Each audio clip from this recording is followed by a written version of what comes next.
আপনারা চাদর পরেন না শীতকালে? রাসূল সাল্লাল্লাহু আলাইহি ওয়াসাল্লাম চাদর পরতেন। রাসূল সাল্লাল্লাহু আলাইহি ওয়াসাল্লাম নাজরান দেশ থেকে আনা একটা চাদর পরেছেন, গলিজুল হাশিয়া। যেই চাদরের এই কর্নারের ডিজাইনটা ছিল খসখসে। হঠাৎ এক বেদুইন এসে রাসূল সাল্লাল্লাহু আলাইহি ওয়াসাল্লামের চাদর ধরে টান দিল। এই খসখসে যেহেতু ডিজাইন চাদরের, ওই খসখসে ডিজাইন ঘাড় আর কাঁধের এখানে যখন টান খেলো, ওই খসখসে ডিজাইনের দাগ বসে গেল, রাসূলের চামড়া ছিঁড়ে গেল ঘাড়ে। আসছে ভিক্ষা করতে, মূলত ভিক্ষা চাওয়ার ডিজাইন দেখছেন? যার কাছে ভিক্ষা চাবে চাদর ধরে টান টান এসে বলে, বেদুইন তো, এদের মধ্যে সভ্যতা ছিল না।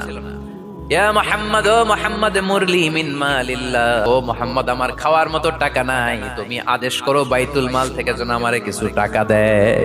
আল্লাহ রাসূল সাল্লাল্লাহু আলাইহি ওয়াসাল্লাম তার দিকে তাকালেন, তাকিয়ে ফাদহিক, একটা মুচকি হাসি দিলেন। কি নবী ছিলেন! তার মানে উনার গায়ে যত আঘাতই আসতো কখনো উনি রাখতেন, তবে মাঝে মাঝে রাখতেন। যদি আল্লাহর বিধান লঙ্ঘিত হতো তখন বিশ্বনবী রেগে যেতেন।